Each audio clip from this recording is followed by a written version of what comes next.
それでは第2部受賞作品発表&審査員トークショーを始めさせていただきます。それでは本年度の審査員をご紹介いたします。Whateverチーフクリエイティブオフィサー川村正史さんです。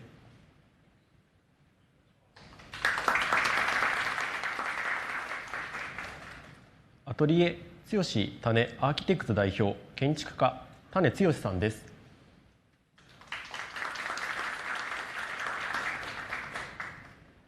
デザイナー柳原照弘さんです。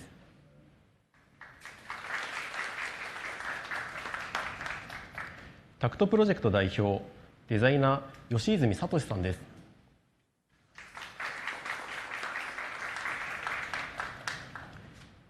国用株式会社代表取締役社長黒田秀邦です。そして本日はニューヨークから審査にご参加されているデザイナー田村直さんです。田村さん、こんにちは。こんにちは。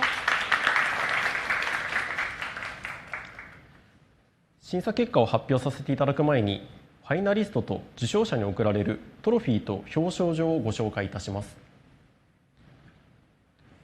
審査員吉泉聡さんにキーグラフィックとともにクリエイティブディレクションを手掛けていただき、国用代表デザイナーとして田尻みなみ、北条明が参加しております。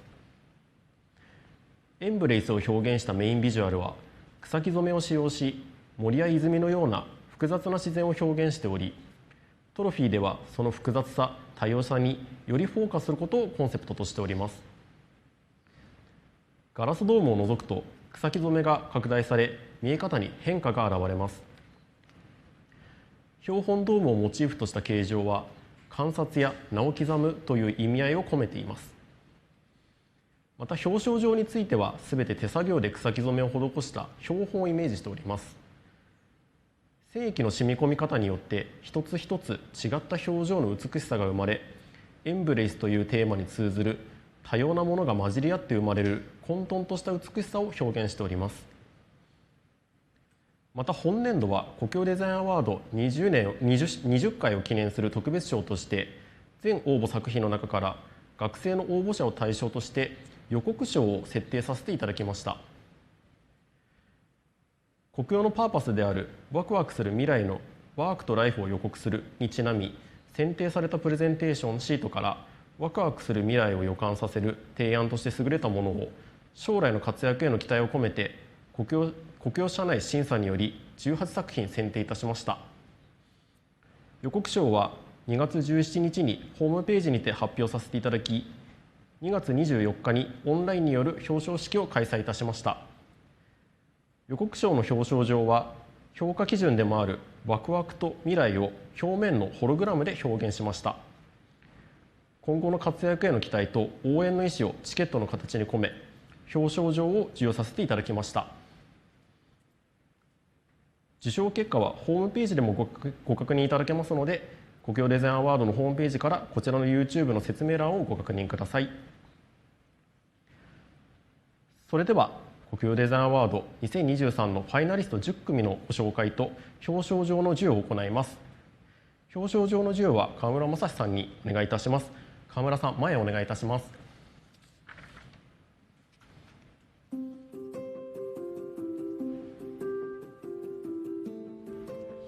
それではまずファイナリスト1組目、作品名ノーモア、作者クォートデザインのアリティアリリップクリカイニ様、ローヘッドビシット様、ビシュノラージアビコラン様。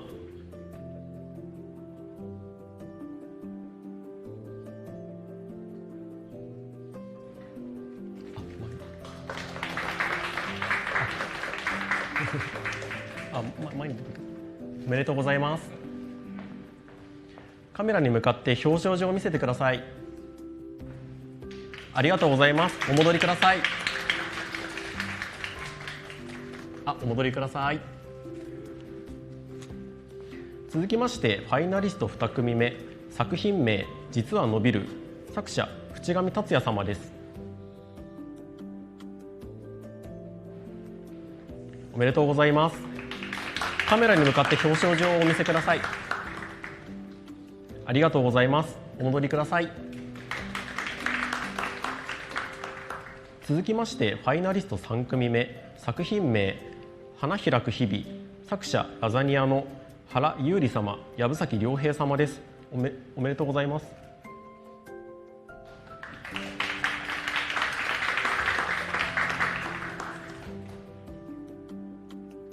カメラに向かって表彰状の人、はい、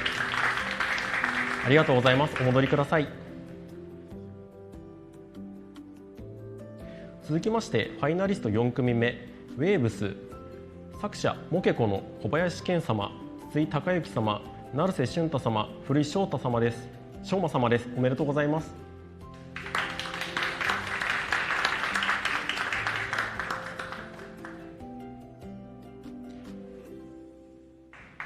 おめでとうございます。ありがとうございます。お戻りください。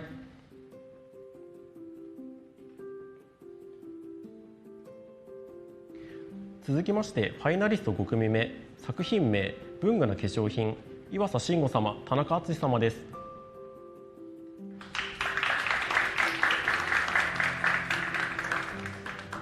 おめでとうございます。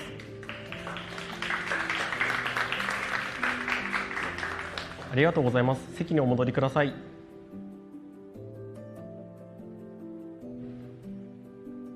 続きましてファイナリスト6組目、海洋ゴミのクレヨン、作者ゆるらかの八木功労様、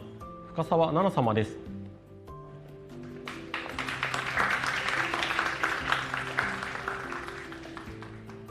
おめでとうございます。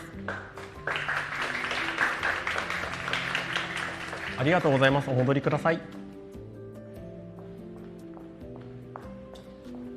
続きまして7組目になります。落ち葉を模した色鉛筆、吉田俊生様です。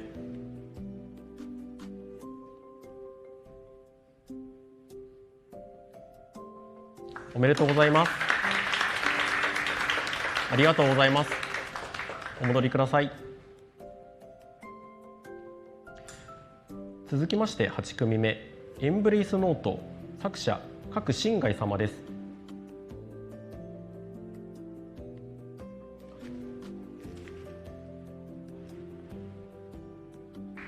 おめでとうございます。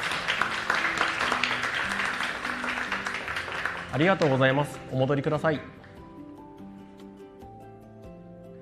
続きまして9組目、アンラベリング、作者有留さつき様、内山智明様です。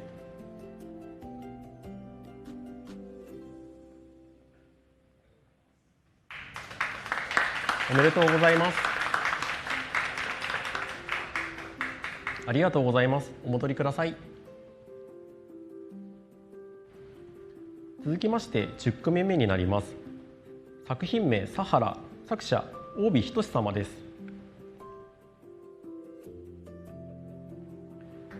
おめでとうございます。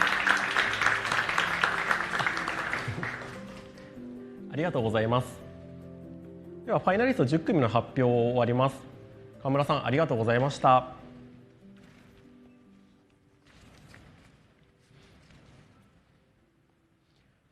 大変お待たせいたしました。それでは審査結果を発表いたします。まずは視聴者の皆様に投票していただいたオーディエンス賞、そして優秀賞2組の発表をいたします。表彰状の授与は吉泉聡さんにお願いいたします。吉泉さん、前へお願いいたします。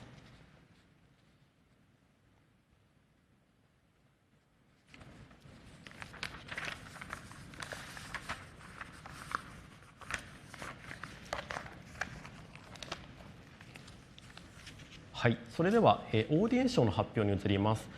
視聴者の皆様から一番投票数の多かったオーディエンス賞はノーマーのクオートデザイン様になります。クオートデザイン様、前へお願いいたします。この作品は絶滅寸前の危機に瀕している種の救済意識を高めることをコンセプトにしている放送のデザインになっております。おめでとうございます。ありがとうございます。それでは席にお戻りください。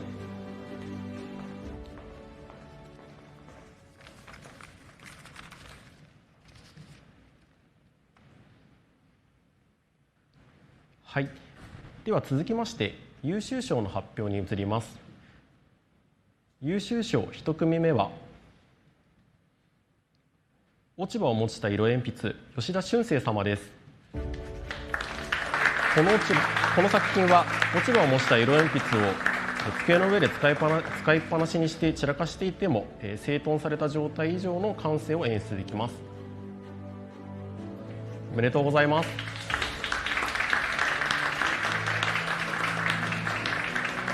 ありがとうございます。お戻りください。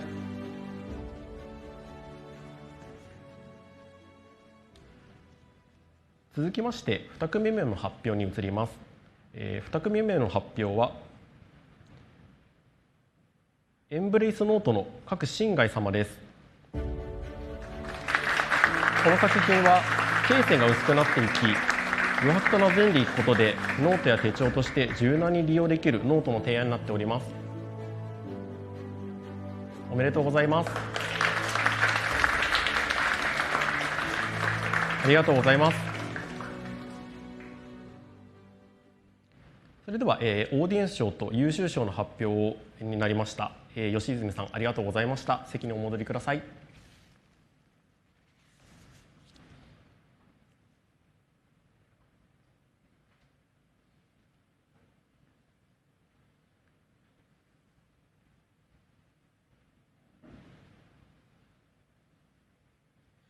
それではグランプリは国用株式会社代表取締役社長黒田秀邦より発表いたします。黒田社長、前お願いいたします。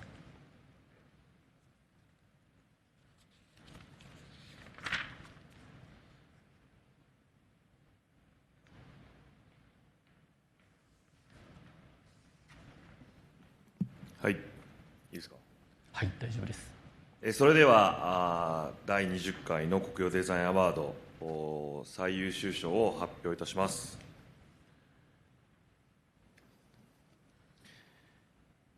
グランプリは作品名サハラ、作者名大尾仁様、おめでとうございます。こちらの作品は砂漠のような絵画のパレットの提案になっております。それではトロフィーを授与させていただきます。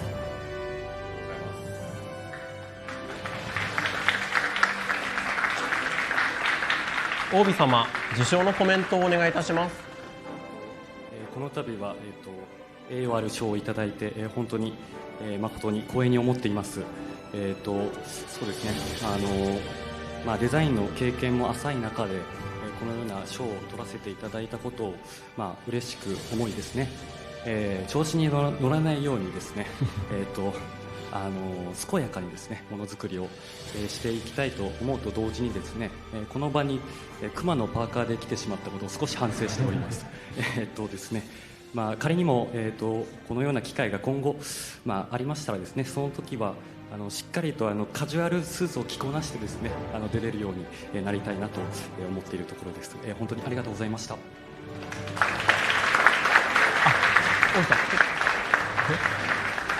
それでは、大尾様、とですね、黒田社長の写真撮影を、させていただきます。トロフィーをお持ちいただき、その手前のカメラで笑顔でお願いします。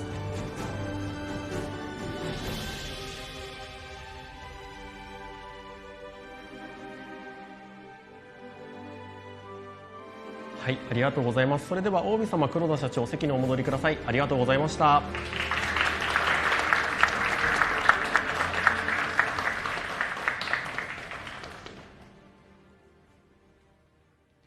はい、ではここから審査員によるトークショーに移らせていただきますので、モデレーターを雑誌エルデコブランドディレクターの木田隆子様にバトンタッチさせていただきます。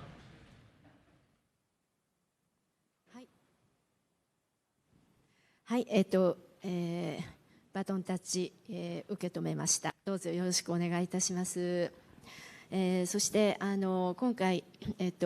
残られたファイナリストの皆さん、それから受賞なさった皆さん、おめでとうございます。それから審査員の皆さん、審査大変お疲れ様でした。つい先ほどまで、審査をしていて、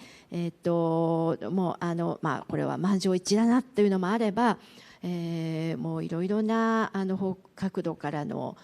議論が噴出したテーマを持つ作品も、たくさんございました。なので、まずはここから1時間、受賞作なぜ選ばれたのか、しかし選ばれたことの中でもこういった課題はあるんじゃないか、未来に向かってこういうところが素晴らしいんじゃないか、いろんな意見をできるだけたくさん皆さんとシェアしながら、あと受賞者の皆さんからも逆に審査員に聞きたいことがあるっていうふうなことが出てくるかと思いますので、せっかくこの場に来ていただいてますから、できるだけたくさんのコミュニケーションがここから生まれていけばいいと思っています。では早速なんですけれども、まずグランプリを受賞したサハラについて、そうですね、まずこれは今年20周年を迎える国用デザインアワードが一押しをする最も優秀な賞ということですので、審査員お一人から自分は今回のこのテーマに関して、この、受賞作がこのようにフィットしていると思う、あるいは自分はこのポイントから、良いと思ったみたいなところ、あるいはもし課題と感じることがあればそれもお伝え、皆さんとシェアしていただけますでしょうか。どうしましょうか。じゃあ手前の河村さんからお願いしてもいいですか。わかりました。そんな予感がしてました。おめでとうございます。受賞者の皆様、どれも本当に取るべくして取った作品たちだったんじゃないかなと思ってますが、一旦その最優秀賞の、サハラについてのコメントだけにさせていただきますが、サハラ多分語り尽くすと結構長くなっちゃうんで短めにさせていただくと、やっぱりその僕が審査をする際に判断基準させていただいているのがテーマとの接着とアイデアのジャンプと、あとデザインクラフトの良さですね。その3点で、アワード自体の審査基準とはまた別でそういうクライテリアを持って審査させていただいているんですけれども、本作品はそのどれもが高いレベルで実現されているなと思ったので、僕としてはすごく納得の、グランプリなんじゃないかなと思ってます。普段見慣れたパレットがいろいろなファンクションの理由で分かれているのに対して、それを開こうっていうより色が自由に混じり合うことを許容してエンブレースしながら、もっとそれを楽しい体験にしようっていうそのスターティングポイントから、それをただ取っ払うだけじゃなくて境界線を、それをサハラ砂漠の砂丘に見立てたような情景にしているっていうそのポエティックな部分も素晴らしいですし、そのサハラというタイトルもなんかすごく物語性を感じさせてくれる部分だったりとか、あとそのプロトタイプですね。実は最初の書類審査の時僕はそこまで高く評価してなかったんですけれども、今日会場でそのプロトタイプの方を見させていただいて、もっと言うとそれを実際水彩絵の具を使ってみた時のその楽しさみたいなものっていうのはもうなんか否定しようがないものがあったので、とても素晴らしいこれはプロダクトになるんじゃないかなと感じております。ありがとうございます。そして、今回いきなりグランプリの話から入ってしまったんですけれども、毎年一番最初に、そういえば今回のエンブレスっていうテーマとか、それからその、審査なさってどういう印象を受けられたかみたいなことも一緒にシェアしていただいてもいいですか。すいません。もう語っちゃいましたけど、そうですね。でもエンブレス自体もすごくいいテーマだったなと思います。上がってきたやはり作品がどれもすごくポジティビティにあふれているというか、やっぱそのエンブレースっていうあったかいテーマをきちんと咀嚼していただいて、特にファイナリストに残っている10作品はどれもそれを見事に答えてくれているなと。よく僕はあらを探すように見たりもするんですけど、どれもきちんとそのテーマに対しては答えていただけているので、かつやっぱり多様な捉え方、エンブレースって一言で言ってもいろいろな意味でのその包容力だったりとか、その全て受け止めるとか受容するみたいなのをさまざまな切り口で見せていただけたので、非常にやっぱり見応えのあるアワードだったかなと思います。ですね。ありがとうございます。種さんはいかがですか。ファイナリストの皆さんと、受賞された皆様おめでとうございます。で、最優秀賞のこのサハラについては、皆さん満場一致で非常に評価が高かったのがそうだよなというところはすごく共有できた部分で、僕自身の、非常に評価したいところとしては、まずこれがプロダクトのデザインであるという一番基本的なことであると思っています。でそのなぜプロダクトデザインっていうのは一つのものを作るのではなくて、たくさんのものがここから生まれていく。でそうした時に、分けられた色のパレット、いわゆるこれまで使ってきたパレット、色が分かれていたものを100個作ったものが100人の人たちに使われていく。しかし今回サハラのようにこのものを使って100個出来上がった100人の色の使い方が変わっていく、世界が変わっていく、彩られ方が変わっていく、それがやっぱりプロダクトであるデザインというその量ができていく、その世界の、発信の仕方が非常に違うだろうと思いました。でこの実際使ってみたときに、その目の前で審査中にすごく使いたいなと個人的に思う衝動に駆られたことと、実際使ってみたときに色がどこから生まれているかっていうところをすごく体感的に感じさせてくれたと。色はやっぱり光か物質かでどちらかで考えていたときに、今までは色は工場で勝手に決まってしまったこの19世紀から20世紀的に色というのが分類されてしまっているんですけれども、それがここで混ざり合うことによってもう分けられない世界がここで生まれ始めている。それを自分なりに描き、それが生まれていく世界っていうのはやはり全く違うものが出てきているのではないかというところをすごく非常に感じたので、高く評価したいなと思いました。素材であったりとか、もう少し水の扱い方とかを組み込みながら、水も分けずにこの色の世界に入ってほしいなとか、いろんなここから先に製品化に向けて国用の皆さんとより良いものづくりにできるような才能のあるデザイナーの方ではないかというような質疑の応答の時にも感じたので、ぜひいいものにしてほしいなと思っています。今回のテーマを決めるときに種さんが望んでいたことというか、こんな作品が出てきたらいいなっていうふうにお考えになっていたことってどういったことでしたか？そうですね、今回エンブレスという非常に包含的なこの人間の生活だけではない、地球という大きなものも含めてどうやって考えていこうかという、共通の認識の中でエンブレスというテーマが出てきたときに、僕自身はデザイナーという職業は非常にそこに関わる機会やチャンスを広げていける能力があると思っているんですね。でその時にデザインをしてそれを生産をして流通をして加工したりしていわゆる使用し始めたり、または今では消費されてしまうっていう、もうリニアな近代的なものの作りでは成り立たないし、そこをどうデザインしていくかという大きなテーマがデザインにこれから課せられているし、これから取り組んでいこうというところだと思ったので、それに対して非常に期待している、今回も出てきたものがそういったところにもっと敏感に、デザインっていうのはその今までの流れではもうダメなんだと、それを変えていくだけの気持ちが、次の時代のデザインになっていくかなという視点で見て、審査をしていました。ありがとうございます。じゃあ柳原さん、はい。まずごめんなさい、まずテーマについて柳原さん考えたこと、そしてグランプリについて。はい、ファイナリストの皆さんお疲れ様でした。おめでとうございます。田村さんもニューヨークから夜中からお疲れ様です。もう少しで寝れると思うんですけど今回のテーマって去年アンラーニングっていうテーマとすごい真逆といいますか、去年その批評する側もすごいクリティックなところを求められてたと思うんですけど、今回のテーマっていうのはやっぱりその審査する側もその来たテーマに対してストレートな球を打ち返すっていうよりも、もっと違う可能性もあるんじゃないかなっていうような審査の中でも自分たちも許容範囲を広げるといいますか、もう少し可能性を見ながら審査したっていう点では去年とちょっと違った審査の仕方だったんじゃないかなと思います。で今回の受賞というか最優秀取った作品がもうシンプルにもうこれは使わせて楽しかった、これは実物をここまで製品化に近いものを用意して実際審査員に使わせたっていうところでやっぱりすごく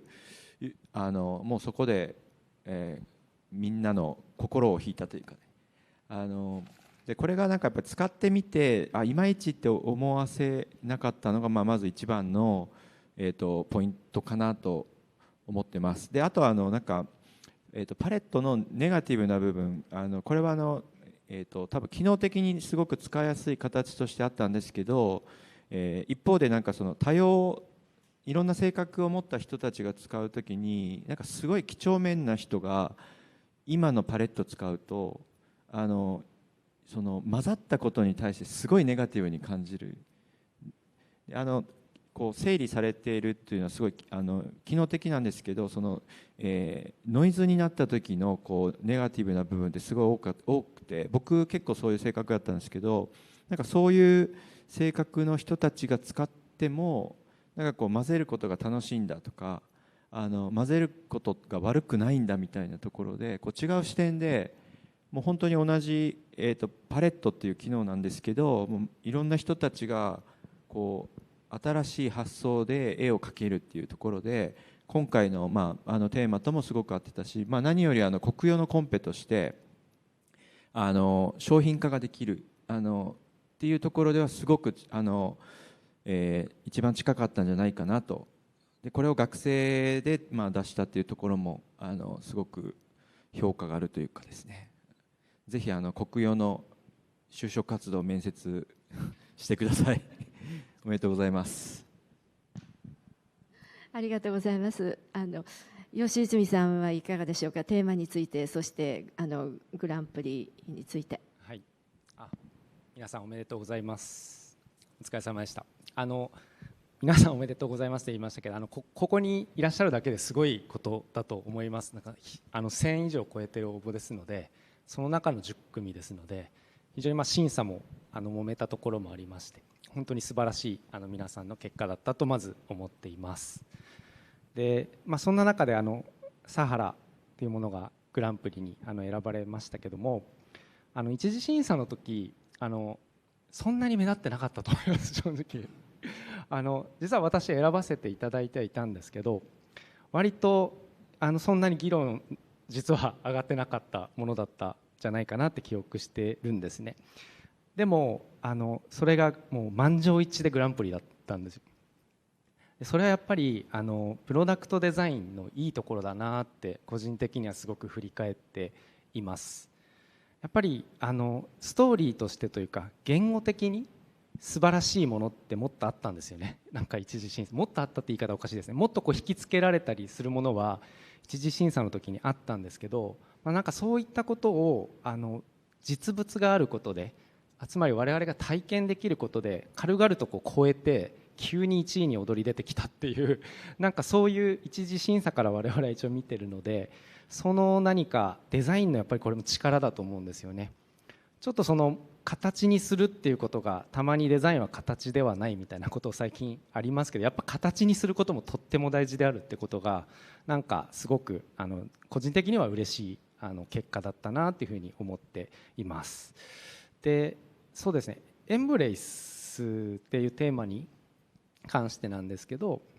これやっぱり子どもが使うことっていうのもすごくいいなってちょっと改めて思っていて、最初にやっぱりその色を混ぜたり色を使うことって楽しいはずだと思うんですよね。子どもっていうのは絶対にそこにプロダクトが何らかの規制をかけているのであれば、なんかとても残念な結果でもあって、なんかそういうことがすごくプリミティブに分かりやすく表現できているものだなっていうのを改めてちょっと思ったのと、なんかすごくキービジュアルともつながってよかったなって個人的には思ってます。はい。確かにそうですね。キービジュアルの色がこう混じっていく感じとなんかつながっていくものもありますよね。ありがとうございます。黒田さんはいかがでしょう。テーマについて、そしてグランプリ作品について。はい、皆さんおめでとうございました。お疲れ様です。テーマのエンブレイスですけども、毎年テーマを決める会議っていうのが一番混沌としてですねあれも生放送したいぐらいなんですけども、できないですか。できない。今回のエンブレイスというようなテーマの方向性いきたいっていうふうに決まってもうじゃあ次言葉は何にしようかとか、そういうところでまたいろんなアイデアが出てきて皆さんと一緒に私は個人的に非常に勉強になるんですけども、いろいろお話になっている中で、やっぱりエンブレイスっていうのは結構、日本ではあんまり使わない英語なんですよね。で日本語にしにくい英語っていうのはおそらく日本の中ではあんまり今まで価値観としてそんなに強く一般化されてなくて、ただこういったコロナパンデミック新たな価値観がどんどん変わってきている時に、日本の中にもこういうエンブレイスっていう言葉がより広まっていくことがいいんじゃないかというふうに思って、でかつそれが当社のアワードで発信できるっていうのも一つの社会に対する役割かなというふうに思って、発信決めたんだなというふうに改めて今日皆さんの作品を見てても、思いました。でエンブレスに決めて本当に良かったなというふうに思ってます。でグランプリですけども、もう皆さん今審査員の方々がご説明いただいた通りなんですが、僕らステーショナリーの事業は特にいろんな方に向けてステーションやってますけども、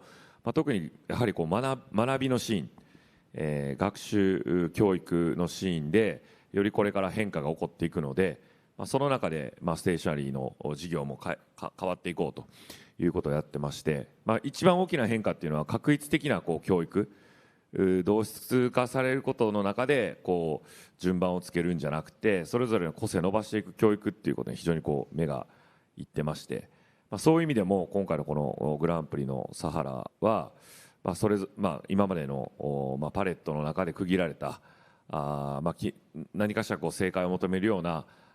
そういう道具じゃなくて、それぞれの個性がどんどん開かれていく道具だということで、まさに僕たちが今取り組んでいることにもそういう素晴らしいグランプリだなと思います。さっきも僕も自分で使わせてもらってて、これ多分2度と同じ色作れないですよね。1回混ぜたらもう今日今これで混ぜた色は何と何と何が混ざってるかなんてもうやってるうちにも分かんなくなるというか、すごい組み合わせが作れるので、そういった体験も非常に、今日のグランプリを決めさせていただく上でも意味があったかなというふうに思ってます。はい、ありがとうございます。はい、ありがとうございます。じゃあニューヨークから審査に参加してくれている田村直さん、今回のテーマについて、そしてグランプリ作品についてお願いいたします。はい、皆さん、大変長い時間お疲れ様でした。そして受賞したそこに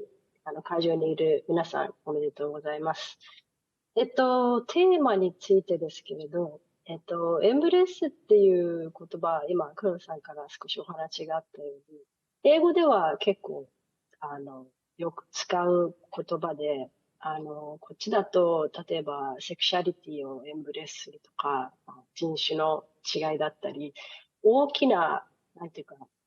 傷が深いというか、もっと大きな部分の心の変化だったり、割とざっくりとしたエンブレスというか、そういう時に使う言葉なんですけど、今回の、国アワードの作品を見ていると、文具というフィルターを通して、国用ならではのエンブレスの意味ができたというか、少しまた英語で使うエンブレスと違った、日常の小さな変化だったり、小さな心の動きに着目をしてエンブレスしていくっていう、また、独特のエンブレスの形っていうのが、できたんじゃないかなと思って、すごく皆さんの作品を見ていて、どれも落としがたい作品もあったんで、どこを取るかっていう、こともすごく皆さん、審査員の人たちと話し合ったんですけれど、そこはすごく面白かったなと思うのと、グランプリの、サハラは、今もう審査員の皆さんが、説明したことに全く同意で、私はもう個人的にすごくデザインってやっぱ楽しさだったり、好奇心だったり、なんかこう、なんか想像力をこう、かき立てる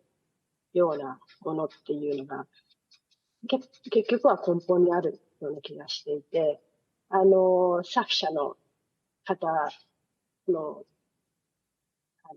熊のトレーナーも含めて、楽しい、やっぱりね、なんかこういうふうなね、受賞とかになっちゃうと、こう審査される側、審査する側みたいな感じでこうマイク持って、どうですかみたいな、こう真面目な話になっちゃうけれども、やっぱり単純に楽しかったりっていう、作り手としてそういう心を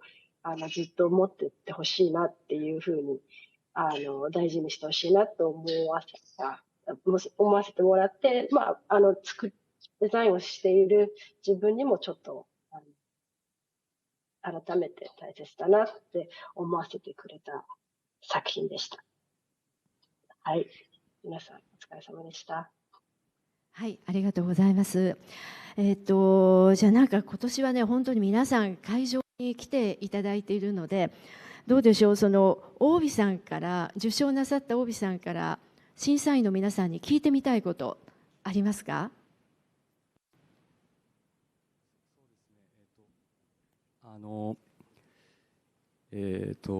そうですね、星の王子様との関連性を試みたところについては、どういう形で受け止められたのかなっていうのが少し気になるところではあるんですけれども、はい、はい、どうでしょうか。星の王子様っていうのが星の王子様だってパッと見た時思った審査員の方いらっしゃいますか？あんまりそれは気づかなかったですかね、正直。わかんないです、他の方はもしかしたら審査の時にもおっしゃっては作りの感じはすごいしましたけどね。翻訳の仕方のテキストの、はい、私見てすぐ分かりました。あ、そうです、はい、でもそれを抜きにしてもそもそもそのシルクロードとかそのサハラ砂漠みたいなそういうところをさまよってなんか旅人がこうたまたまオアシスで出会うみたいな、なんかそういうメタファーとしての砂漠っていうのはそのサンテキジュプリあろうがなかろうが結構効いてたなと思うので、そういう意味ではストーリーテリングというかそのプロダクトの裏のレイヤーにあるその物語性みたいなものはすごく感じる作品だったっていうのもやっぱり評価のポイントだったかなとは思うので、素晴らしいモチーフを見つけられたんじゃないかなと思います。はい、そうですね。ありがとうございます。あと素晴らしいということでほとんどこれね満場一致だったんですけれども、それでもやはりこれだけ厳しい目を持って今の時代に現場でデザイナーとして仕事をしていらっしゃる皆さんが揃っておられるのでなんかどうでしょう、審査員の皆さんからここをもしかしたらこうだったらもうちょっとよかったかもとか、素材のこととかあるいはプレゼンテーション、その実際に審査員の方が使うときに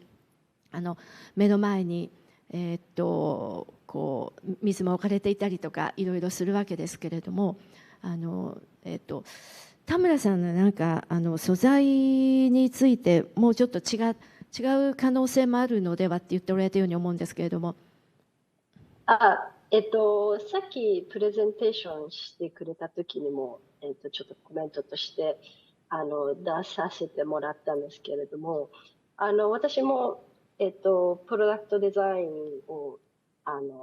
している身としてはやっぱりなるべく樹脂は使わないっていう、なんか今そういうサステナビリティとかっていうところもまず第一関門として出てくる場所なので単純に綺麗だからこの素材を使うというよりももう少しそこは商品化にしていくステップを踏んでいくときにもう少しそこは深く掘ってじゃあもう少し違った素材で表現できるかっていうところは小京さんと一緒に深掘りしてほしいなっていうところですね。種さんとかも何か終わりですか？さらに良くするための。よくそうです。そうですね。プレゼンテーションはあんまりうまくない方がいいかなと思いましたかね。なるほど。プレゼンテーションってのはどうしても一方的な説明になってしまうので、すごく洗練された僕なんかではできないような、皆さんの年齢の頃にできないぐらい洗練されたイメージや、それこそ映像なんかを作って見せたりとかで、それは素晴らしいなというふうに聞いてしまうんですけども、一方でなんか純粋な思いがどこにあるのか、なぜこれを本当に作ろうとしているのか、それが本当に必要なのかっていう問いかけを持っている方々なのかっていうのを僕らなんかはすごく気にしてしまうので、そのあたりがや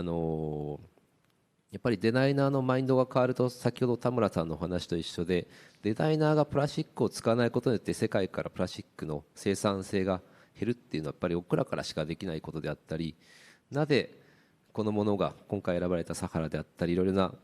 出てきた最終審査まで残った1000以上の中から選ばれているものにもそれに期待をしていた部分もあったので、ぜひデザイナーからしかやっぱり世界を変えれないというやっぱり意識の問題をすごく持ってもらえると、これからの未来も変わっていける一つの大きな役割がデザイナーにあるので、そのマインドはぜひ今回の審査を通してぜひ次世代のこれからのものを作るマインドとして持ってほしいなっていう気持ちはあります。はい、なんかそんなようなことがシェアされてきてますけれども、また質問とかあれば後ででも交流会もあるので、その時にでもぜひ聞いてください。はい、ありがとうございます。はい、そしたらですね、あと優秀賞、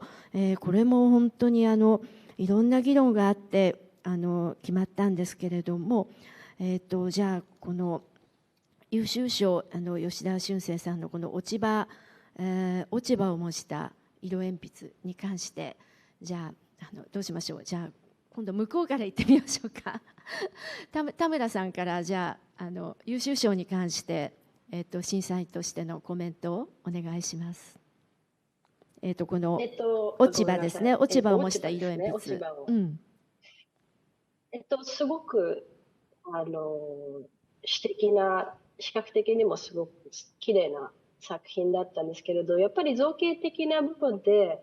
鉛筆っていうところにちょっと引っ張られちゃってるのかなっていうのが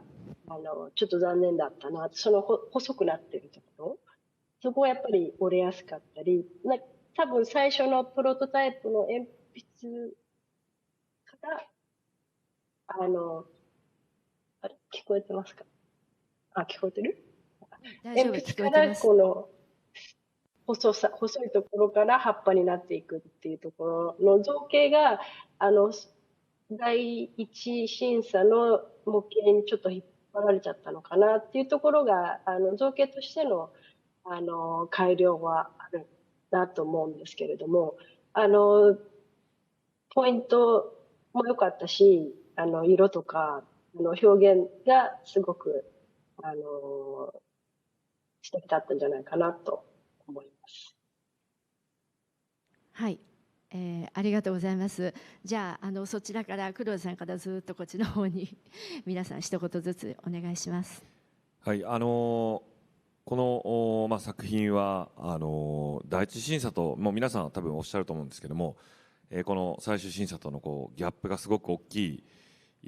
かったなというふうに思ってます。で、個人的にもですね、第一審査の時の印象とはもう全く違う今日プレゼンテーションだったので、これ結構アワード的にはすごいリスキーでよくなる、それがよくうまくいく人もいればうまくいかないケースってよくあるんですけども、そういう意味で言うと今回の思い切って変えてきたって言いますか、チャレンジしたことは良かったんだろうなというふうに思ってます。本当に作品としてですね、綺麗で、それが散らかってるっていうか、そのまんま置いてあっても、ある意味それが一つのアートだったり、使ってないところまでデザインされてるっていうところが非常に心配われてて、田村さん言う通り、色鉛筆っていうよりも画材とかですね、のようなもう存在になっているので、もう少し誰向けにどういうふうなシーンで今後使われていくのかなっていうところについては、今後もう少しこの大きく変化をされたところなので、詰めていけたらいいんじゃないかなというふうに思ってます。はい、ありがとうございます。はい。じゃあ吉泉さん、皆さん評価したところと、それからこれからの課題みたいなこともあったら、せっかくなので一緒にシェアできればと思います。はい。その枯葉が落ちているところは散らかったように見えない、美しいっていう、そういうなんて言うんでしょうね。今いろんな問題があって、問題に取り組むことにすごくデザイナーとしても一生懸命になっているところがあるんですけど、顕在化した問題ですね。でもすごくささやかなそういう日常のことに気づきを得て、それを形にするっていう、そのなんか新鮮な眼差しがやっぱりすごくデザインとして素敵だなっていうふうに思ったんですよね。その入り口がとてもいいなとまず思いました。で、今黒田さんがおっしゃってたように一時とちょっとだいぶ違ったとは思うんですけど、なんかいいエンジンが入ったんですね、きっと吉田さんの中に。この作っていく中でちょっと楽しくなってる感じがちょっと感じられたんですよ。そこが多分皆さんちょっと心が動いたところがあったんじゃないかなと思うんですよね。その結果ちょっとターゲットがみたいなお話も今ありましたけど、そのあたりはもう少し調整していって、一体どういうこれはプロダクトだったのかってちょっとした冷静さもこの後は必要かなとは思うんですけど、何かその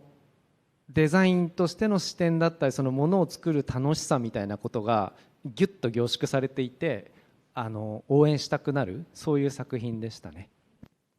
はい、ありがとうございます。柳原さんはいかがですか？はい、結果的に最優秀のサハラと、すごい似てたところはあるんですけど、普段色鉛筆とかで整理されたもの、均一なものっていうところで、ちょっと少しでも散らかってるとノイズに感じる人がいる中で、落ち葉の美しさから見出して、散らかってるんじゃなくてそこが美しいんだっていう視点はすごく良かったなと思います。で、最終に残った中でプレゼンテーションと実物のギャップも正直あったんですね。で、最初ちょっと実物見た時、これやったなと思って多分自分で作ったって言ったらね、やっぱりそこのクオリティをどこまでやるかっていう壁があったと思うんですけど、でもそれもやっぱり見た目と違って、やっぱ描いた時に普段の色鉛筆のプロダクトで持つ形状、あれすごいファンクション機能的なんですけど、この落ち葉の有機的な形状とこの自由に描いていいっていうところがすごいぴったりはまって、そこは実際に見た目よりサハラもそうなんですけど、やっぱ書き心地とか楽しく書けるっていう新しい可能性をその脳の中で感じたので、最終的に評価しました。はい。あとなんか課題とかもあるもんですか？課題はその楽しさからやっぱり多分自分が今実際作って今分かってる課題そのままだと思うんですけど、やっぱり実際の製品になった時の強度だったりとか、あと使っていくところでどこで美しさがなくなるのかっていう、なんか深い問題ですね、はい、それ。そのあたりとかっていうのがやっぱり商品化するハードルになってくるかなと思います。はい、ありがとうございます。種さんはいかがですか？そうですね、一次審査の時にあんまり注目をしていなかった個人的なものであったものと、同時にやはり大半一次審査でいいなっていうところで変えてしまうデザイナーも結構多くて、でその時に僕はあんまりそういう時は評価をしにくいことが多い、変えてしまった理由が結構良くない場合が多いのでで今回いろいろな散らかってるとか落ち葉をいわゆるメタファーと呼ばれるものではなく、実際物として触った時に、いわゆる石器だったりとか、本当古代人が触っていたものと同じような感触で持った瞬間に自分の手にフィットする。で右手で持っても左手で持っても同じような誰かの人間が作って使いやすいものの感触があるっていうので、それで質問の時にも自分で作られたっていうのを聞いて非常に納得をして、多分1回ではできなくて相当頑張って作ったんだろうなっていうのがなんかここににじみ出てるので、でこの良さが多分審査員の中でもいろいろな多分課題は見えていながらも、いやでも良かったよねっていうところで多分今この優秀賞までバッと急に上がったっていう経過がありました。で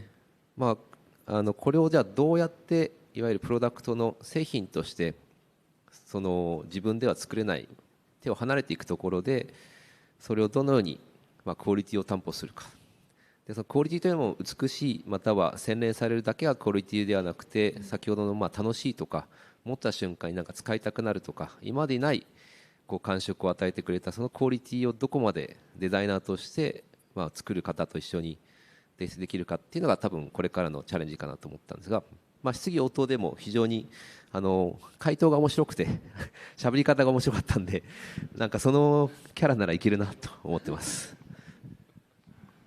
はい、ありがとうございます。川村さんお願いします。はい、これやっぱ最後だと難しいですね。ほとんど言われてしまっているんであれなんですけれども、そして審査の時は結構なんか厳しめな質問を僕はしたつもりだったんですけれども、今の田野さんのおっしゃってた通りきちんと答えていただけたところとかは素晴らしかったなと思います。でも何よりやっぱり僕が評価したポイントとしてはなんでしょうね、散らかっているっていう状態があった時についそれをどう整理したらいいかとか、どういうツールを作って整理しようかって発想するんですけど、それをそのままにしておいても逆に美しいって言えるようなものを作ればいいんじゃないかっていう、その発想の転換が僕はやっぱりこれの全てだと思っていて、そういう発想力は他のプロダクトを考える時もすごく役に立つ考え方だと思うので、そのなんか発想のピュアさというかそういった部分はすごく大切にしながら今後もいろんなアイデアを考えていただけたらいいなと思いました。でただ上がったものに関しては僕もその質問した時にも言ったんですけど、その繊細なものにしようとしていたのか、もうちょっと色鉛筆であるプロタイプを作るということを前提にちょっと分厚くなってこういう形になっていったみたいなことはあったのかもしれないんですけど、少しそのコンセプトとデザインの部分がちぐはぐなところがちょっとまだ残ってるなとは思ったので、そこをうまく黒曜と一緒にブラッシュアップしていければいいのかなというふうにすごい思いました。その繊細にするのであればやっぱり元々のデザインに合っているのは薄い形状だったりとか、もうちょっと繊細なデザインにすべきだし、逆にもうちょっとバルクが出てくるというか、なんか厚みが出てくるのであれば一層今あえてまた細いペン状のところを残してますけど、そこむしろいらないんじゃないかみたいな、葉っぱだけの方が素直だし、その持った時に気持ちいいんじゃないかとかっていう部分ですとか、あと乱暴にバッと散らかしておくのを美しいとするっていうのがコンセプトなんであれば、やっぱりパッケージがこういうことにはしないと思うんですよね。貴重にプレゼンテーションするっていうのって結構雑に放り投げておくのと逆なので、そのどちらを取るのか、別にすごく貴重なものにデザインしていくこともできると思うんですけど、だとしたらもうちょっとプロダクトの形も変わると思うし、そこのちょっと接着がブレたりしている部分が整理されてくると、よりなんでしょうね、芯を食ったデザインになっていくんじゃないかなと思いますんで、ぜひプロダクト化向けて頑張ってください。いや、いい意見がいっぱい出ましたね。実際に審査の時にはこれ重ねても綺麗だよねとかつって重ねてみてみんなで見たりもしたりしました。吉田さんの方から審査員に、ちょっとぜひこのポイントを聞いてみたいとかありますか？ここは気になりませんでしたか？みたいなことでもいいと思います。貴重なご意見ありがとうございます。先ほどから皆さんがおっしゃられているように、やっぱり一次審査と二次審査のものがほとんど変わってしまっているというのが個人的にやっぱり本当に大丈夫だったのかなと思いながら提出させていただいたんですが、今回優秀賞をいただ一次審査を通らせていただいた、点と優秀賞をいただいた点でやっぱりなんて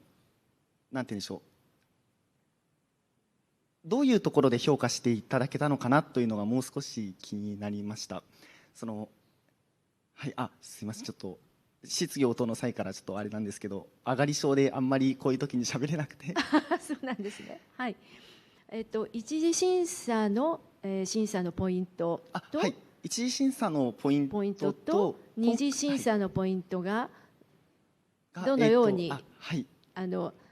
その齟齬は一体何なのかって少し違っていたけれども、しかしそれを乗り越えてまた二次審査でも評価高かったわけですけれども、なんかそのあたり皆さん一次審査二次審査乗り越えてこられて審査員の方ちょっとその点に関してはこれ言いたいっていう人いかがでしょう。田さんどうでしょう。多分この国用のデザインアワードの、いわゆる一次審査と二次審査があるところを普通に理解してもらうといいかなと思うんですけども、一次審査は紙資料と二次審査は、プロトタイプというものでの審査になるので、ものの出てきたものがもともとあった紙のイメージとまたコンセプトと近いか遠いか、またそれを超えているかっていう、またそれは離れていても良いとは思っているので、そのあたりは本当にこうプレゼンテーションだった紙から実際のものになった時にこうやって触ってみたところで評価してるんじゃないかなっていうのは審査側の話かなと。あとはテーマという大きな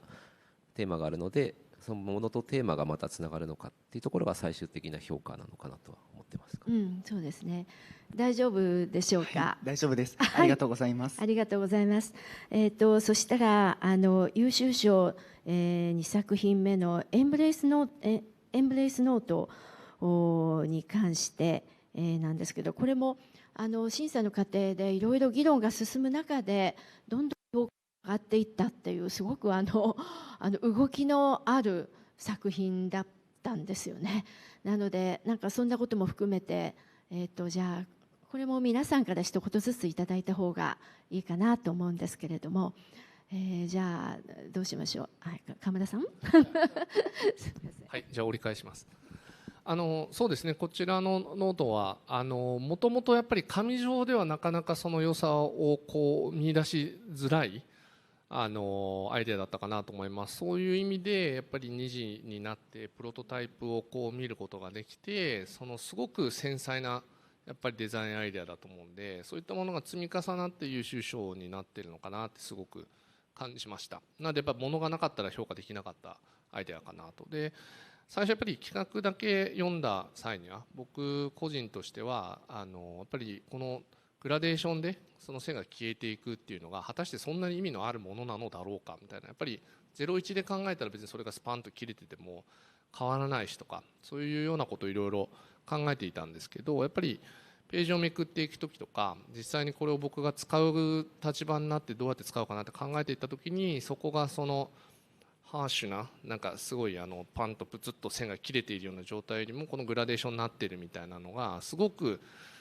細かいディテールの話なんですけど、実は結構心理的には効いてくるポイントなんだなみたいなこととかをなんか持ってみてすごく感じたので、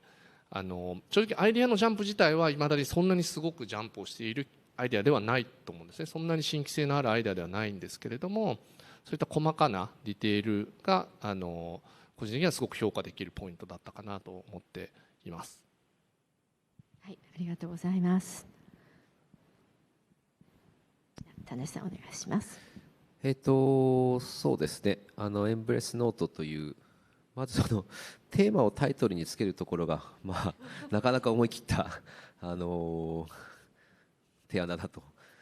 でその中で最終的なこの審査の話をしてしまうと、優秀賞をやる前に3回やり直しました。かなり議論が割れたので3回やり直して、突然最後にこのエンブレスノートが出てきた時に、僕もこちらのバインドされた方ではなくてこちらの小さいのがすごい良かったなっていう、なんとなく思っていたことが急にこう浮上してきて、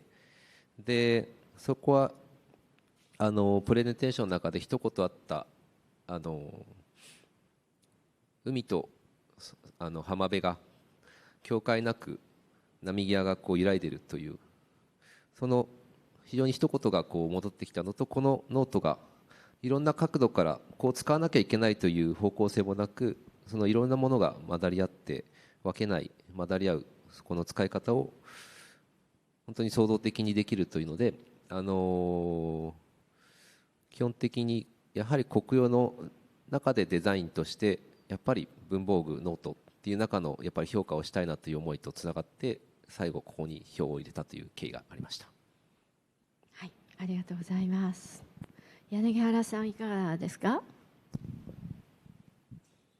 はい、ちょっと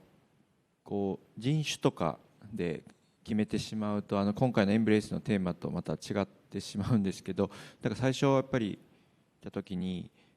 すごい日本的なやっぱり考え方でアプローチしたなと思ってですね、で日本で教育受けたっていうところで腑に落ちたところがありました。で、その考え方っていうのはすごいこうミニマリズムのところなので、もうコンペとしてはもう出し尽くしているところを果敢に、来てですね、実際多分やっぱりこうビジュアルとしては美しいけど、じゃあそこに意味があるのかっていうと結構跳ねられる要素が強いんですけど、あえてそこに多分挑戦して、受賞したっていうところですごく良かったかなと思ってます。で、余地としてはすごいミニマリズム綺麗なんですけど、やっぱりそのこう、余白をどう考えるかって人それぞれ多様なので、この、使い方がですね、今罫線のボリュームと余白のボリュームだったりとかっていうところが一つで決められてるんですけど、なんかそこになんかシリーズとしてのまたこう多様性、可能性があるのかなと思ってます。あと比率もやっぱりもう少しミニマリズムなんですけども、逆に、もう少し、完璧な、ボリュームだったり比率っていうものをこう詰めていける、余地があるのかなと思ってます。はい、はい、ありがとうございます。吉住さんいかがですか？はい、皆さん今いろいろすでに出たところと被るところもあるんですけど、僕もこのグラデーションのところの意味っていうのが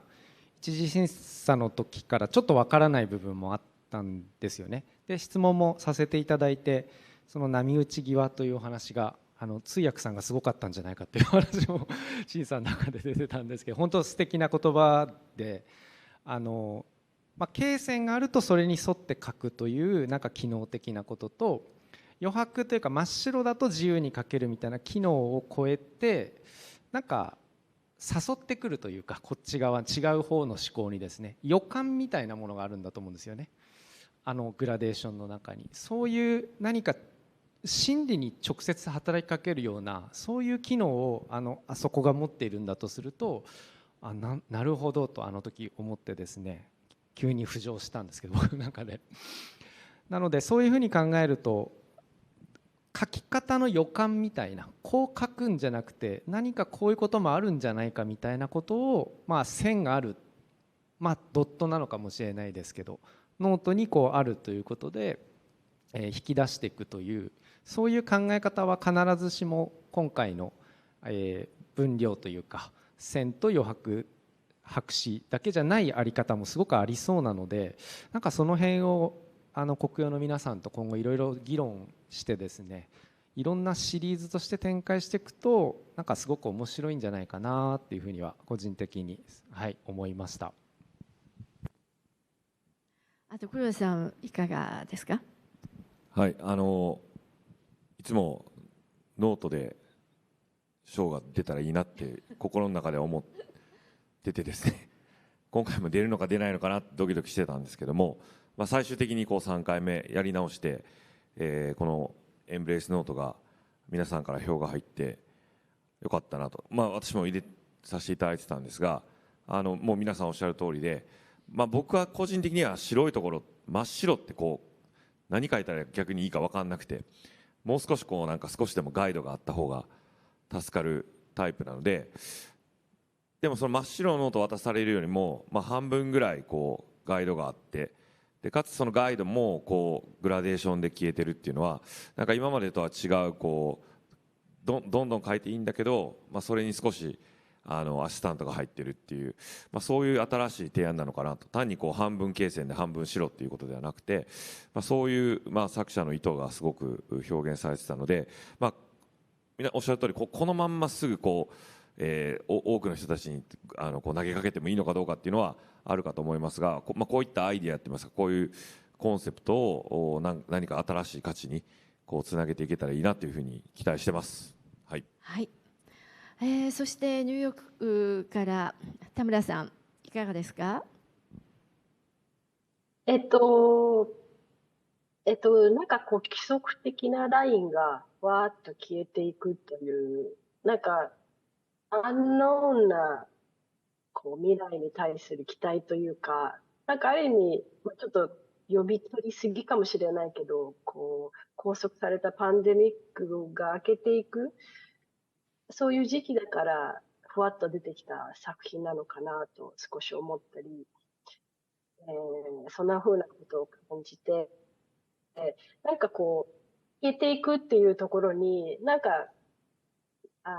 見た人に対する、見た人と一緒になんか考えたいというか問いかけじゃないけど、こうふわっと消えていくっていうところがなんかこの時代だし、まさにエンブレースノートだったんだなというところに私は評価しました。で、ちょっと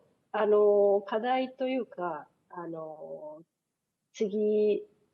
商品化するにあたって考えてほしいなと思うのが、この消えていく様を商品となった時に利用する人があれ消えて、なんかその繊細なだけにそれをどうコミュニケーション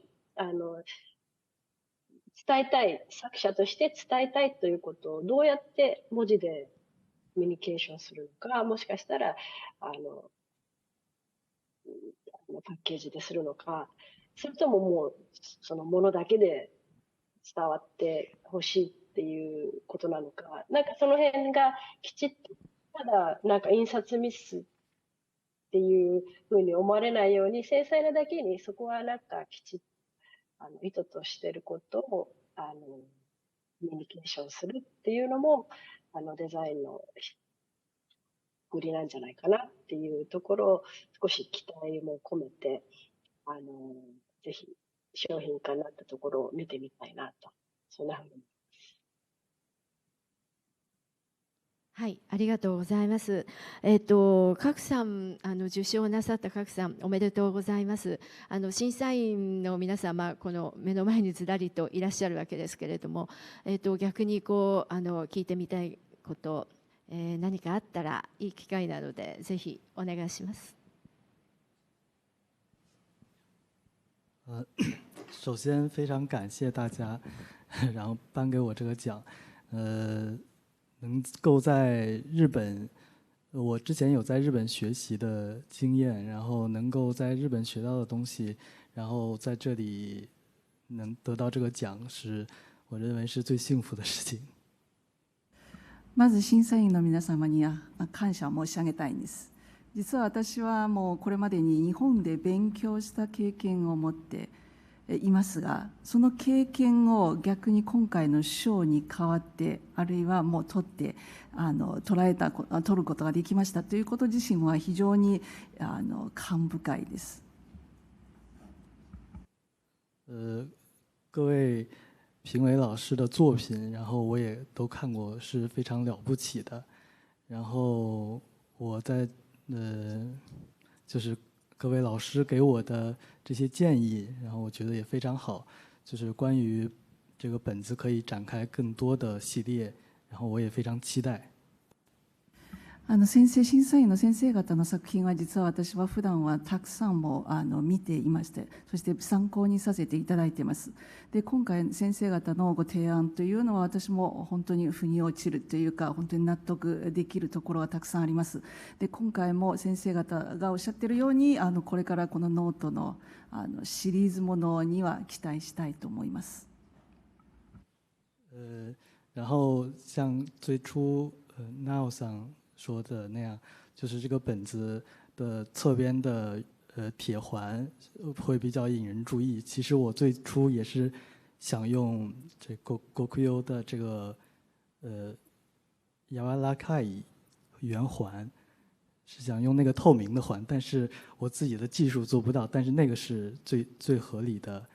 可能是最合理的一个方式去连接这个本子。一番最初に審査の時に奈緒さんがおっしゃっていただいたんですが、この横に金属のリングという穴をつないでいるところはちょっと残念な点とご指摘がありましたが、それはごもっともと思います。で実は私最初この、ノートを作った時にはGokuyoさんのこの柔らかい透明のリングをちょっと使おうと思ったんですが、残念ながら私にはそれを作る技術を持ってなくて、今回はそれを金属のリングに代用させていました。差不多就是这些，谢谢大家能给我这个机会。以上となりますが、今回の機会を与えてくださってありがとうございます。ありがとうございます。おめでとうございます。そしたらですね、次にあれですね、オーディエンス賞というのは、これはもう審査員の皆さんがいかにプロであろうともなんかこう思いもよらないオーディエンスの方からの視点によって最も評価が高かった賞ということで、今回、パッケージデザインでしたが「No More」という作品が選ばれてますけれども、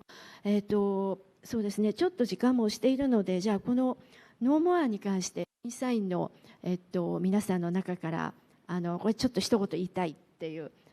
すごい良かったと思う、あるいはここをもうちょっとこうしたらさらにいいかもとか、あるいはテーマとの兼ね合いで、こんなことを思ったよとか、あるいはデザイナーにできることをもしかしたらもう一歩踏み込んでできることもあるんじゃないとか、何かちょっと思うところを皆さんとシェアしていただけますか、どなたか。はい、工藤田さんお願いします。おめでとうございます。パッケージデザインをご提案いただくって非常に我々にとって新鮮で、本当に嬉しかったです。実際Gokuyoでもですね、今パッケージデザインをね、もう同じことを悩んで考えて今戦略的に取り組もうとしていて、非常に今日のご提案をそのままってもちろんそんなことではないんですけども、こういう観点で、単なるプロダクトデザインだけじゃなくて、どういうふうにデザインが世の中に貢献していくのか、役に立っていくのかっていうことのすごくいい事例なんじゃないかなと。でそれをまた日本じゃなくてインドの方々がよりグローバルの観点でこういう感覚をこの場に持ってきていただいたっていうのも非常に良かったなというふうに思ってます。はい、ありがとうございます。本当にね、遠いところから来てくださって、なんか昨日もGokuyoこちらに見に来てくださったということをみんなGokuyoの皆さんも感激していらっしゃいました。他いかがですか？サステイナブルな観点とか皆さん。種さんとかいかがですか？当ててしまいました。いわゆる、なんですかね、プロダクトを通して何か僕らは生活をするために必要なものを得るときに、その必要なもの以外にこういったパッケージがどうしても今ついてきてしまう。でそれを交換しながら生産をしてそれを使っていく中で、いわゆるそのインダストリーの中ではいわゆるエコロジーというエコだったりサステナブルってことが言われながらも、その素材のマテリアルのサステナビリティだったりとか、作る側の論理だけのサステナブルな話が多い中で、そこにもう全く違うソーシャルまたはグローバルなこのメッセージをつける。でその取り方やそのメッセージの伝え方も非常にユニークな、それこそデザインにしかできない観点でやっているところはすごく評価していました。でただ最終的にその何度か僕も聞き出したかったので何回も質問してしまったんだけれども、そのニュースで流れるようなメッセージまたはインターネットの流れの同じメッセージがたくさん溢れている中で、それもやはり消費してしまってるんじゃないかというのが今の問題ではないかと。その時にメッセージを伝えてそれを知るではなくて、やっぱりアクションを起こすために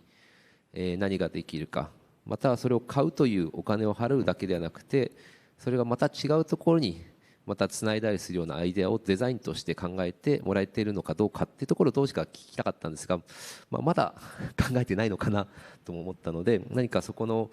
ぜひこのアイデアっていうのは非常に可能性に満ちているので、ただそれを買ってただそれを知るで消費して終わりではなくて、それが次の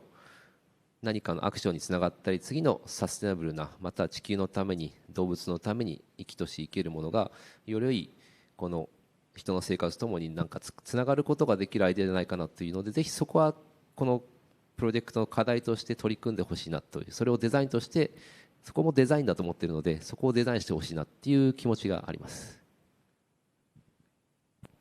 はい、ありがとうございます。何か質問とかありますか、皆さん。受賞者の皆さん。So on behalf of our team, I would like to thank you first for giving this opportunity, and we really appreciate coming here and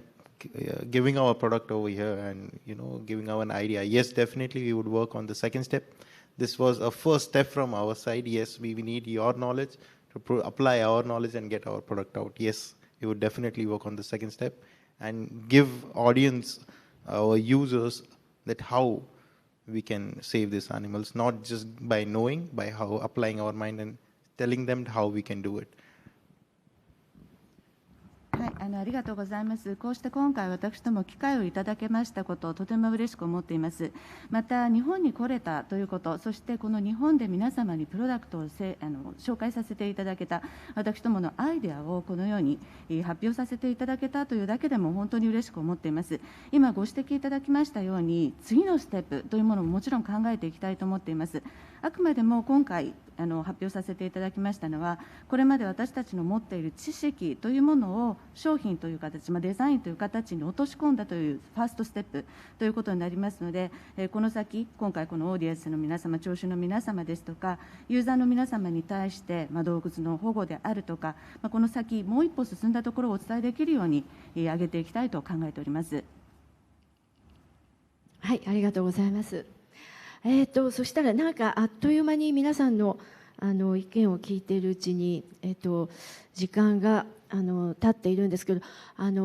最後にちょっとファイナリストの作品、受賞には至りませんでしたけれども、非常に力強い作品がたくさんあって、そして議論が分かれたものもありましたので、ちょっとファイナリスト作品の中から気になるものをいくつか取り上げたいと思うんですけれども、一つ皆さんの割と議論の対象になったのが海洋ゴミのクレヨン。これ非常に評価がまずとっても高くって、そして、受賞には至らないけれども、製品化の道も開く可能性があるんじゃないかっていう非常に面白い議論になった、作品でした。これ黒田さん、ぜひ一言お願いいたします。はい、もう今おっしゃられた通りで、海洋ゴミのクレヨンはですね、非常に評価が高くて、ぜひ優秀賞に申したいという票の入れ方っていうかお声もあったんですが、やはり今日第一審査から第二審査に行くところで、技術的なところも検証されてきて、どっちかというとすごく新たな海洋ゴミの顔料を他にも使えるっていうような、どんどん広がった提案になってて、非常に我々もそこ素晴らしくて可能性を感じているんですが、逆にそこの技術的って言いますか、100% の保証ではないんですが、そういった環境に対する技術的なアプローチみたいなところをもう少し我々としては具体、優秀賞までノミネートさせるんであれば、もう少しそのあたりのご説明とか確認とかっていうところがあればいいなというふうに思っていました。若干こう時間がなかったのかなというところはすごく我々も理解しているんですけども、非常にこう企業のアワードということで、やはりそのあたり非常に環境の技術みたいなところが非常にセンシティブなところがありますんで、できればですね、引き続きその技術面のところとか環境のアプローチみたいなところを検証を進めていただいて、その上でですね、よりこの作品の商品化だったり具現化というところにご進めさせていただければいいなというふうに、我々側としてはそういうふうに思っています。はい。はい、そんなことがございました。あとはその審査員の皆さんの中からファイナリストで今まで触れられていない作品で、これ一言皆さんとシェアしておきたいというポイントになる作品があれば、ちょっと柳原さんとかいかがですか？受賞はしていないけれどもファイナリストの中からこれ気になる。はい、ちょっとこれ借りていいですか？すいません。ペンスタンド、実は伸びるですが、多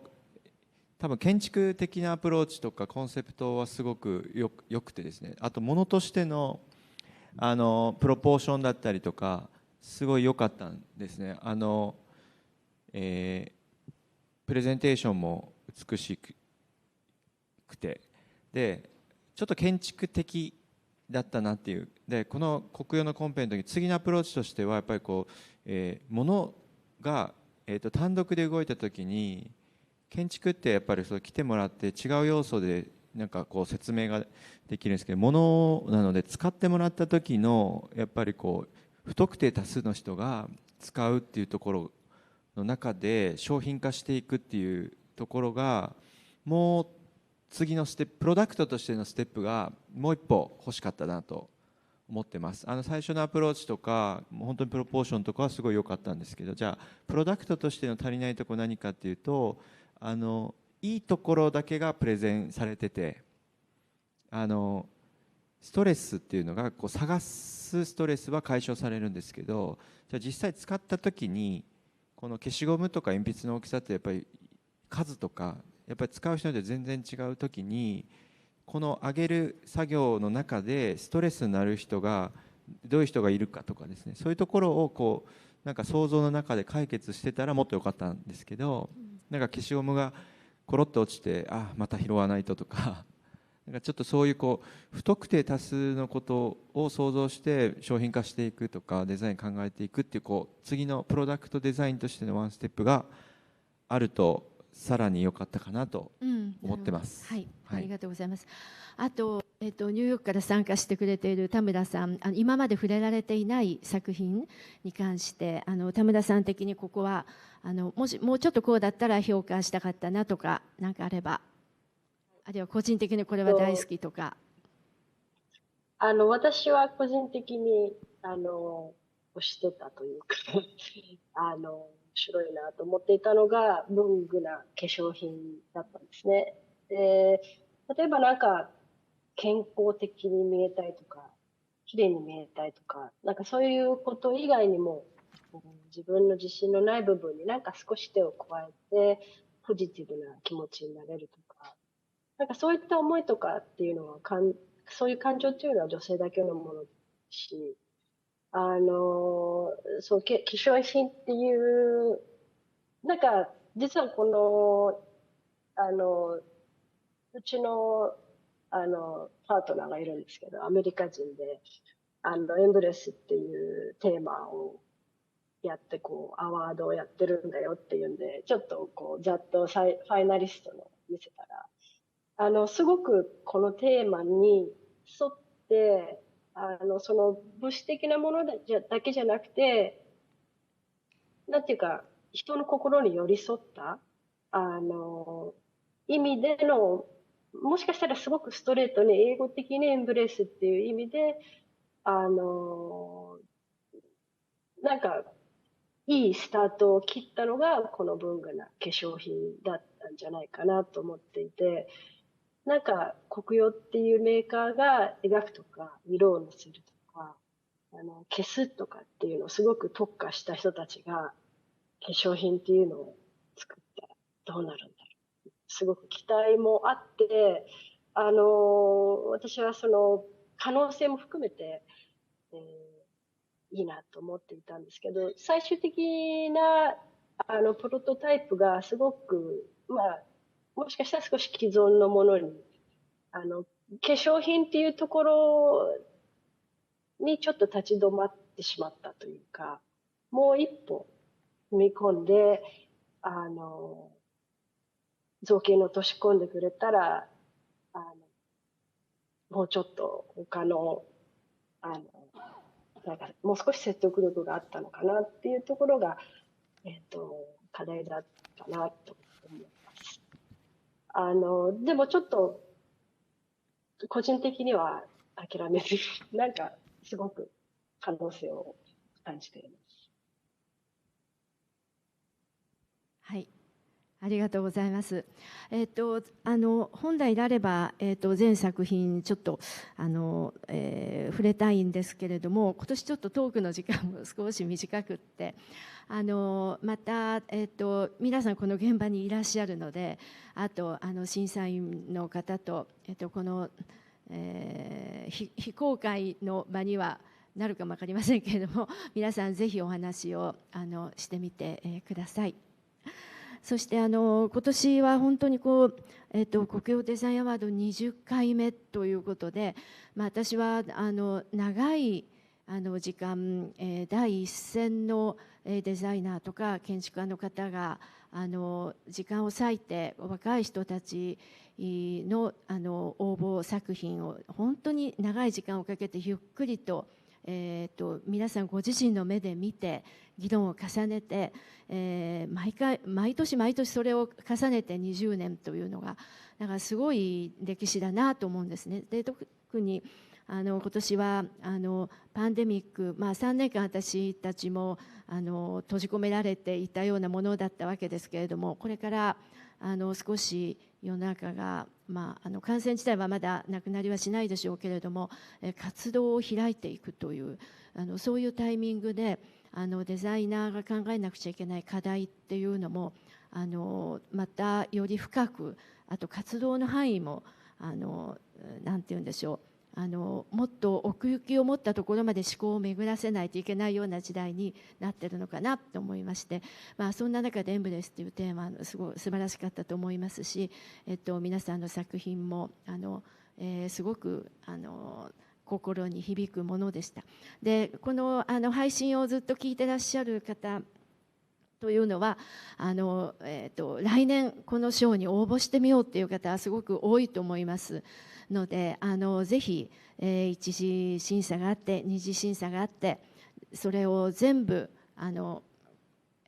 この審査員の皆さんが一から全部目を通される非常に丁寧な仕立ての賞です。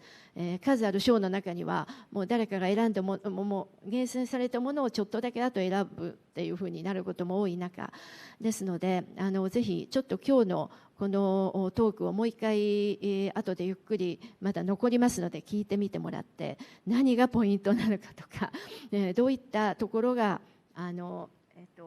ういったところを頑張ればより今の時代の課題に応えられるのかとか、ちょっとなんかそんなことも考えながら、このトーク、1時間のトークでしたけれども、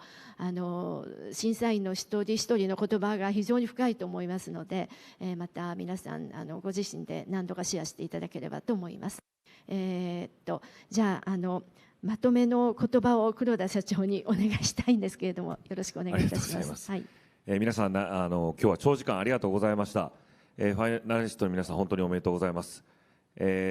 また審査員の方々もこう1年間1シーズン終わりましたんですが、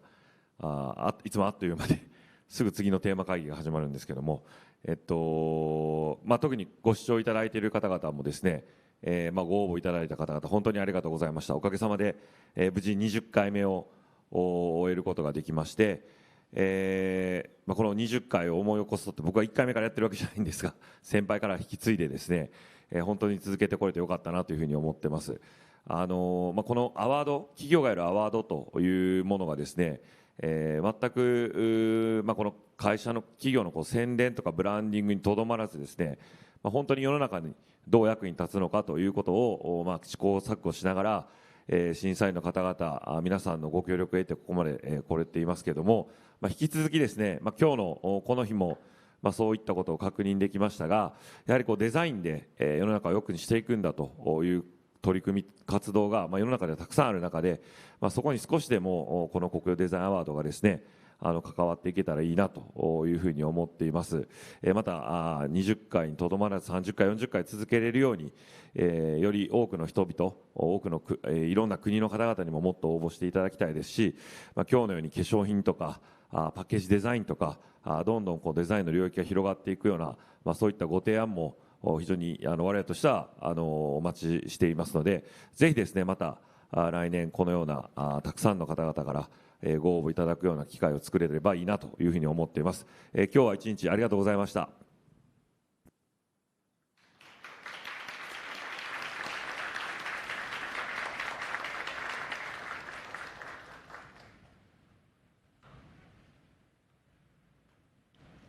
はい、では木田さんありがとうございました。ここで、本アワード受賞作品の商品化についてご紹介いたします。今回2018年優秀賞を受賞したスマートのダブルクリップが商品化する運びとなり、3月8日より販売を開始いたしました。お取り扱いは国用の直営店ザ・キャンパスショップ、シンクオブシンクス、国用ドワーズの3店舗と国用公式ステーショナリーオンラインショップとなります。また2021年グランプリ作品ラエの商品化も近々ご案内できる予定となっております。詳細は国用デザインアワードのホームページにてお知らせいたします。また最後になりますが、今回のファイナリスト作品展示のご案内をいたします。2023年4月に国用品川オフィス内ザ・キャンパスショップにて実施を予定しています。こちらも詳細が決まり次第公式ホームページでお知らせいたしますので、ぜひご来場いただけましたら幸いです。それでは国用デザインアワード2023受賞作品発表トークショーを終了させていただきます。長らくご視聴いただきありがとうございました。